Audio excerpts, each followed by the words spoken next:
Tapi emang Sirotol Mustaqim itu emang bikin kangen, Pak. Lu kudu cobain dah. Mantep banget asli dah.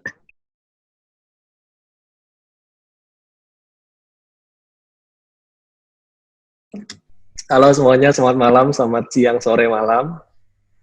Uh, di video kali ini, gue pakai teknologi nih sekarang. Kenalin dulu, ini ada Wira. Salam dulu dong. Halo Sobat Mentrilona. Saya Wira Hidayatullah, biasa dipanggil Cilo. Biar gue yang bacain, biar gue yang bacain lo. Jadi Wira ini, dia seringan naik gunung. Jadi tripnya itu beda sama gue. Kalau gue lebih ke city tour kayak gitu-gitu lah, ketemu orang. Nah kalau Wira ini lebih spesialis ke gunung, gitu. Nah terus dia nyentrik lah ya. Kalau naik gunung itu nyentrik. Pasti lu nggak akan bosen kalau trip sama dia nih. Bener gak? Bener banget sih, asli. Pasti harus ketawa mulu kalau naik gunung sama gue. Nah, jadi kali ini kita mau bahas tentang gunung nih. Nah, kan lu kan sering naik gunung nih, Wir. Yoi, gue. Nggak usah Wir, kan... Cilok aja. Cilok aja, Cilok manggil nih. Cilok nih, Kang Cilok. Lu kan sering naik gunung, ya kan? Iya. Nah, cuma kan gunung kan beda-beda nih. Nah, lu ada yang ekstrim, ada yang biasa aja, ada yang paling berkesan, ada yang trek paling panjang, kayak gitu kan beda-beda tuh. Iya. Nah, kayaknya sekarang lebih enak kita bahas yang ekstrim dulu nih, biar menantang. Boleh. Nah, menurut lu kan banyak banget di gunung. Gunung banyak banget nih yang lu naikin. Nggak banyak juga sih, Pak. Nggak banyak juga sih. Lu banyak, udah sampai Sulawesi. Ya, lumayan lah. Yang paling ekstrim apaan? Kalau menurut gue ya, selama gue naik gunung, selama yang gue jalanin tuh, yang gue udah pernah ya, menurut gue paling ekstrim itu Gunung Raung. Kenapa tuh? Itu Gunung Raung tuh treknya itu ekstrim, Pak. Selain dia di sana bener-bener nggak ada air, dan proses menuju puncaknya tuh bener-bener kita harus pakai alat gitu. Apa pakai webbing gitu? Pakai harness? Pakai kalau misalnya kayak ada juga yang lebih bagus pakai webbing, lebih bagus pakai harness. Tapi kalau misalnya nggak ada harness, bisa pakai webbing yang dibentuk jadi harness. Itu harus pakai itu. Emang harus keamanan wajib sih. Tuh. Soalnya kalau misalnya dari pos 1 ke sampai pos 9 itu dia jalurnya masih biasa. Dia jalurnya itu masih jalur-jalur kayak biasa pegunungan lainnya, saya misalnya naik belum pakai apa-apa. Nah, sesudah pos maksudnya belum pakai alat-alat gitu. Nah, pas pos 1 sampai jadi pas pos 1 sampai pos 9 itu masih full jadi vegetasi. Iya, itu full vegetasi. Nah, tapi dari 7 ke 9 itu vegetasi udah mulai kebuka, tapi masih banyak gitu. Kalau dari pos 1 sampai pos 9? 1 sampai 7 itu masih lebat. Gitu. Waktunya berapa lama? Waktu itu gue dari base camp itu naik motor ke pos 1. Nah, pos 1 itu namanya Mbah Sunaria. Enggak, emang pakai motor, Pak. Itu ngituin waktu itu pakai motor. Nah, lu kalau udah di pos Mbah Sunaria, lu kudu nyobain kopinya. Kopi asli Raung tuh. Mantep banget. Nah, dari situ kan di pos 1 dikit-dikit gak suka. Nah, habis itu ya kita stay dulu di situ. Kita ngobrol-ngobrol sambil sebelum kesana, sebelum naik dari pos 1, kita berdoa dulu. Pokoknya pendakian awal kita itu dari pos 1 gitu. Nyampe gua kan 3 hari 2 malam. Kalau gua 3 hari 2 malam, gua ngecampnya di pos 7. Habis itu ke puncak, habis itu turun, besoknya lagi ngecampnya di pos 7 lagi. Ada juga yang 4 hari 3 malam. Dia ngecamp di pos 4 dulu, habis itu ngecamp di pos 7, besoknya ngecamp di pos 7 lagi, baru bablas turun ke bawah. Itu karena gue 3 hari 2 malam, gue dari pos 1 langsung ngejar ke pos 7. Dan itu memakan waktu, gue waktu itu jalan jam 9 kalau salah. Gue jalan jam 9, nyampe pos 7 setengah 6 gitu. 6 sore. Setengah 6 sore ya, berarti estimasi waktu kira-kira berarti 7, 6, berarti 9, Berapa? 8 setengah jam. 8 setengah jam. Nah balik lagi ke fisik masing-masing orang. Kan ada yang lambat, Kalau yang cepet.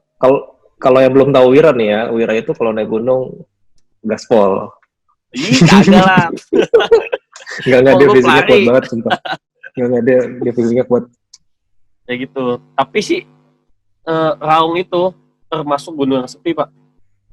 Itu dia Kenapa? nggak terlalu kayak misal Semeru. Semeru kan benar-benar kalau tempat campnya tuh wah kacau ya. Ramai Kalau banget. di Raung tuh benar-benar sepi. Tapi sekalinya naik itu satu rombongan bisa 20 orang gitu. Boleh nggak kalau Gitu. misalnya gue naik sendiri gitu? Kalau naik, maksudnya lu naik sendiri terus tapi harus pakai guide kalau di sana. Harus itu. Ya. Waktu Beda itu sama gunung lain emang iya beda sama gunung lain. Soalnya kalau misalnya kecuali kalau lu lewat jalur satu lagi tuh lupa gue namanya Sumber Wringin apa kalau nggak salah. Kan ada Sumber Wringin sama Kali Baru ya kalau nggak salah ya. Iya Kali Baru. Apa ya? Kali Baru ya. Kali Baru. Nah kalau yang Kali Baru itu harus pakai guide. Itu terus dapat alat juga dari dia. Jadi terus bayar sewa mereka. Ya gitu. Lu pas pendakian berapa orang? Aduh, berapa tuh ya? 20-an. 10 lebih? Wah, 10 mah lebih. 10 lebih. Rombongan lu doang apa ada rombongan lain? Rombongan kalau gua kan dari Jakarta berdua doang nih.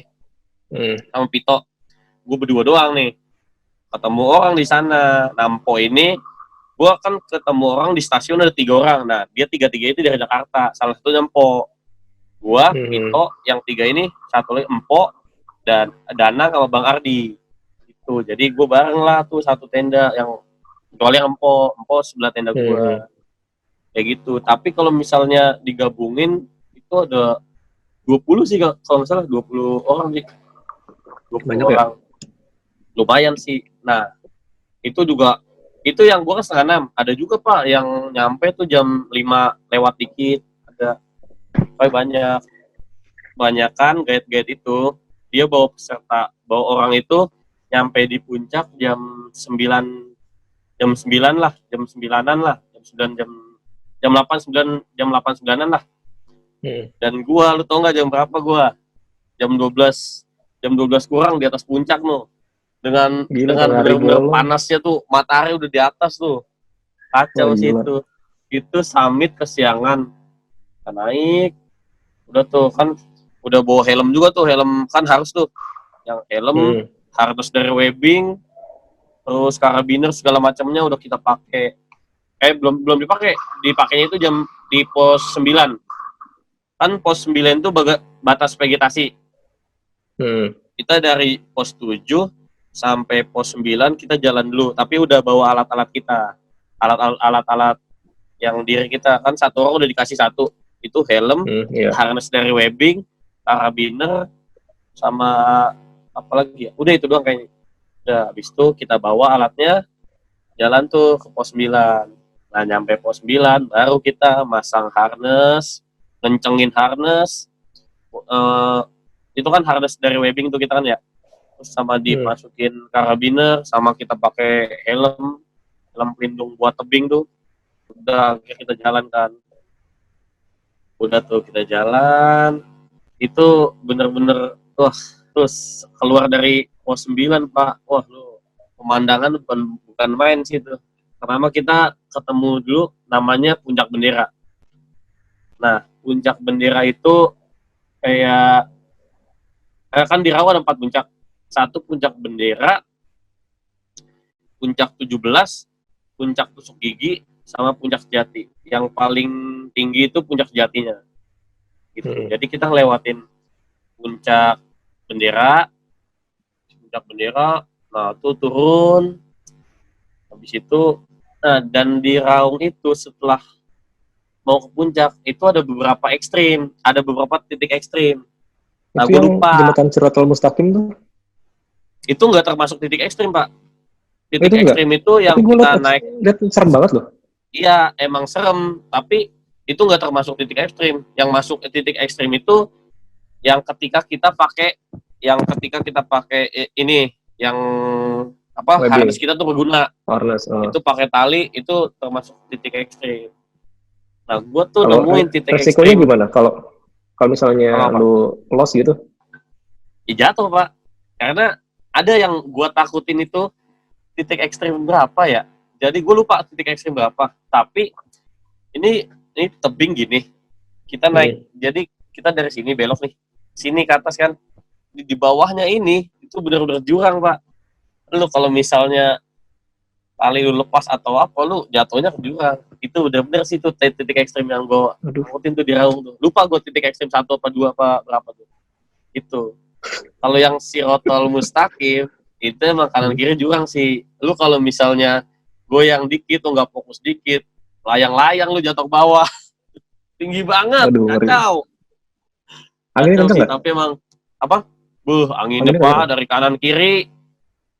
Temen gua apa? Ada yang jaga seimbangan pakai tangannya gini. Ada yang pada berangkat, ada yang jongkok. Kacau sih, Ngeri anjir juga bikin ya, kangen gila. mau ke sono lagi. Tapi ngeri juga sih. Kayak gitu, dan Tapi kan lu kayak, alhamdulillah.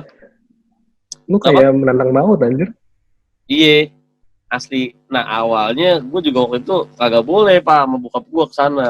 Nah, Terus gue bilang sama bokap gue, iya, cewek aja bisa kan, sampai Raung, masa gue hitam gini, muka serem kagak bisa kan, gue gitu. Makanya gue langsung gue kasih, abis itu baru tuh gue Pito berencana ke sana. Tadinya itu gue pengennya ke Rinjani, karena waktu itu Rinjani gempa nggak salah, gempa ya, gempa gempa ya. langsung pindah haluan ke Raung. Itu sama Pito berdua. Udah kayak gitu, naik gitu kan. Jadi lu kalau mau dari puncak 9, terus puncak bendera, terus titik ekstrim 1, terus Sirotol Mustaqim, terus titik ekstrim 2, habis itu lu lewatin kayak punggungan gini. Nah, punggungan gini itu namanya puncak 17. Itu mau lu naikin apa enggak, itu tergantung kondisi. Gua waktu itu nggak naik itu. Soalnya Oh bisa gue pilih? udah kemakan sama waktu itu. Apa? Lu bisa milih gitu, Jadi bisa naik atau enggak? Ada jalur jadi lagi gini, nanti Pak. ke Ini kan puncak? puncak bendera nih. Puncak bendera di sini. Nah, habis itu turun. Ini lewatin gini. Nah, ini puncakan. Habis itu kita kalau misalnya mau ngelewatin Oh, ini, kita bisa naik bisa sini, lewat samping? kita bisa lurus. Ya, Oh, bisa lurus, habis itu baru udah tuh naik. Terus ada juga yang descending, kita ke bawah gitu. Kita ke bawah, habis itu ke bawah, habis itu baru udah tuh naik lagi. Naik itu udah nggak ada, sebelum puncak tusuk gigi itu dia tanjakan gini, tapi udah nggak ada yang pakai tali sebelum puncak tusuk gigi. Nah, baru udah tuh kita habis tanjakan yang nggak pakai tali tuh, kita nemu puncak tusuk gigi. Puncak tusuk gigi di sini, terus yang puncak sejatinya di sebelah sini. Jadi kita ke kanan dikit langsung puncak sejati. Itu sih Kak Ursi, tapi gue mantep banget. pernah baca ya, tanahnya itu bukan tanah, itu tanah batu ya. Nah itu katanya Yang gampang di mana? rontok, yang di Di arah-arah puncak itu. yang di arah puncak, iya. Hmm. Soalnya emang kayak bebatuan kering, Pak, kayak gitu. Kalau Kalau sama misalnya lu Semeru, sengaja apa, kalau sama kalau Semeru, Semeru mau ke puncaknya, iya kan parah Semeru sih mirip-mirip. kata gue. Kalau misalnya kalau Semeru itu kan pasirnya bener-bener kayak pasir longsoran ya.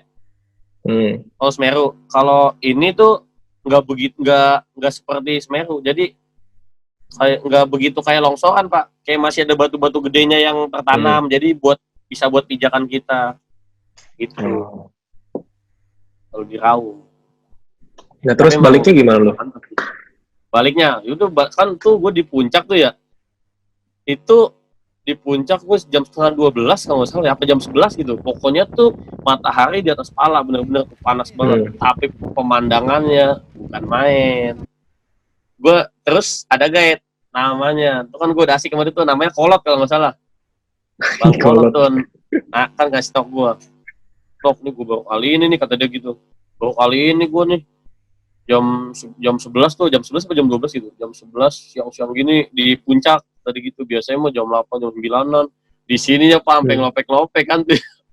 Namanya matahari langsung ke sini kan ya, parah banget ngelopek-ngelopek sampai digini-gini nih, apalagi pas balik gue muka udah gak karuan dah, kacau banget kata dia kayak gitu kan. Tapi emang orangnya asik sih itu Bang Kolot tuh, asli asik tuh dia tuh. Udah tuh abis itu foto-foto sendiri-sendiri, habis itu foto rame-rame.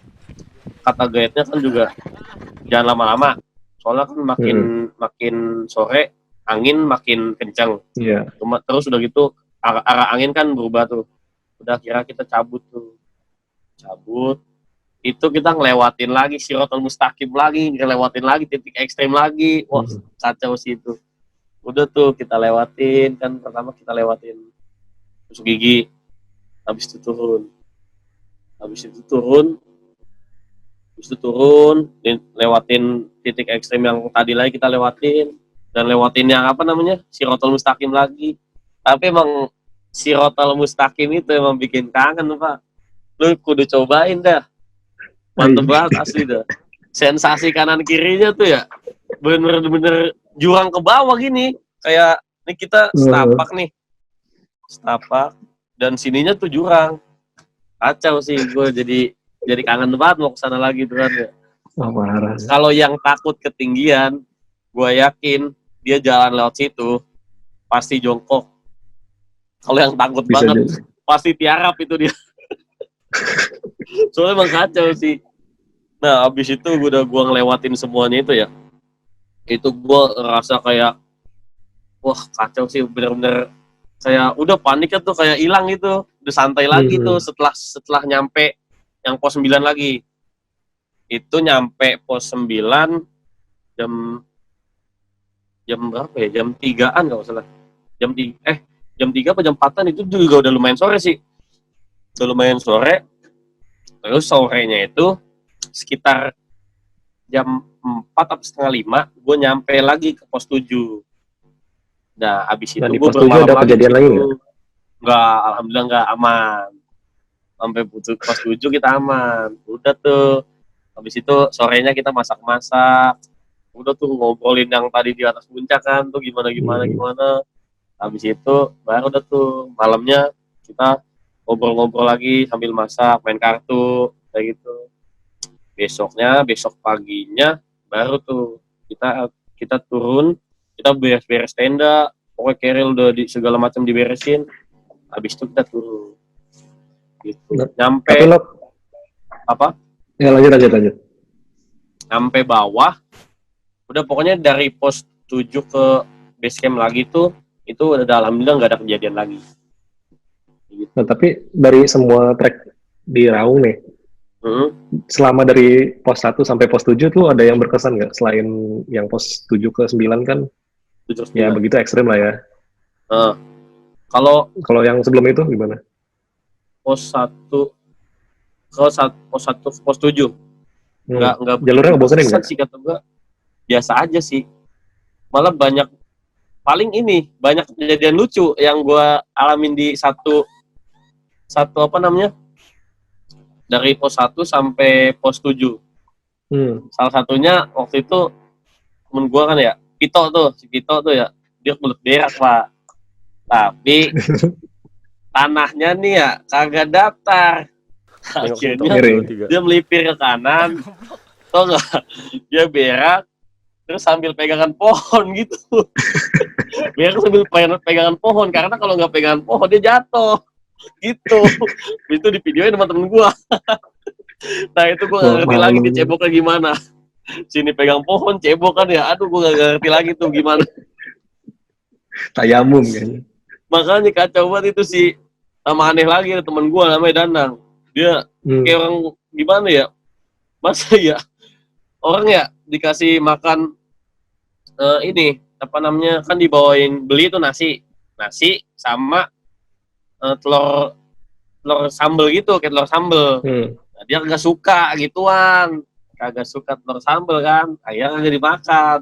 Tahunya apa? Makan nasi sama nabati yang manis kayak wafer tau lu. Kan dongo ya, gue bilang aduh aneh-aneh aja. Tapi dimakan sama dia udah kayak makanan biasa. Gue bilang aduh aneh banget tuh. Gue pertama kali tuh orang kayak gitu tuh makan gak doyan tapi makan yang aneh-aneh dimakan sama dia. Kacau sih. Kepepet bos. Kacau sih. Itu sih kalau misalnya yang kebanyakan tuh yang pos 1 sampai pos 7 tuh yang lucu-lucu doang sih. Soalnya gue nanjak juga happy pak. Santai gitu pokoknya. Gak usah buru-buru. Tapi lu santai-santai gak buru-buru gimana lu ngebut anjir. Santai tapi pasti ngebut. Kan orang ada yang 4 hari, lu 3 hari cuy. Iya kacau sih. Apa tapi kalau 4 hari sih bener 4 hari sih bener-bener santai pak. Dia pos 4, 7 gitu. Nah buat logistik gimana? Apaan? Buat logistik gimana?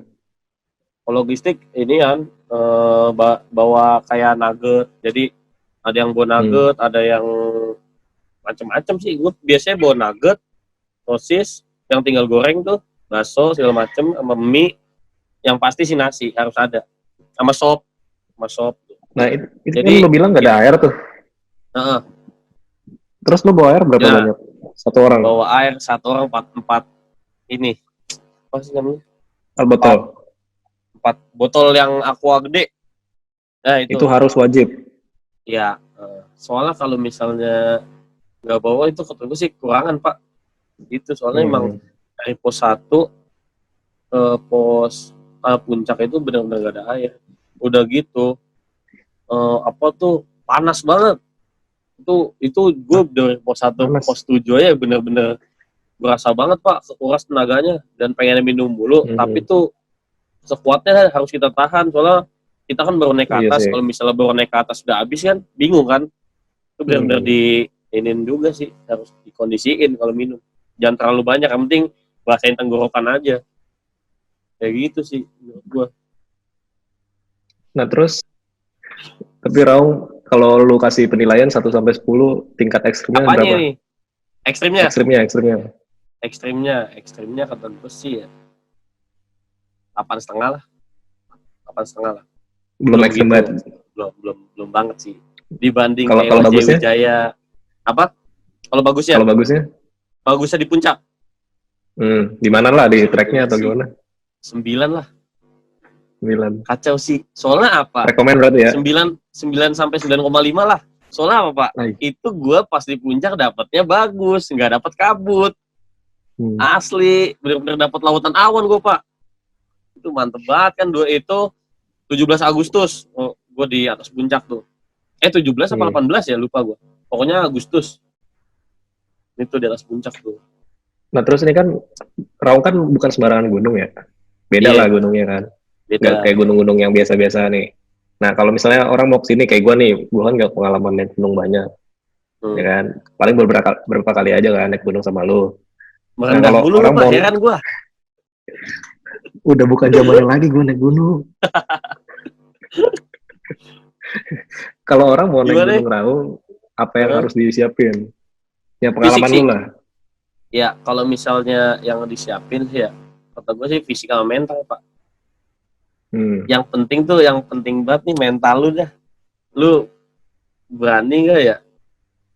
Yang tadi gue bilang tuh, dari batas vegetasi ke puncak. Karena dari batas vegetasi ke puncak, itu lu benar-benar udah di atas ketinggian dan lu bakal ngelihat ke bawah tuh seperti apa. Itu lu bakal ngelihat langsung.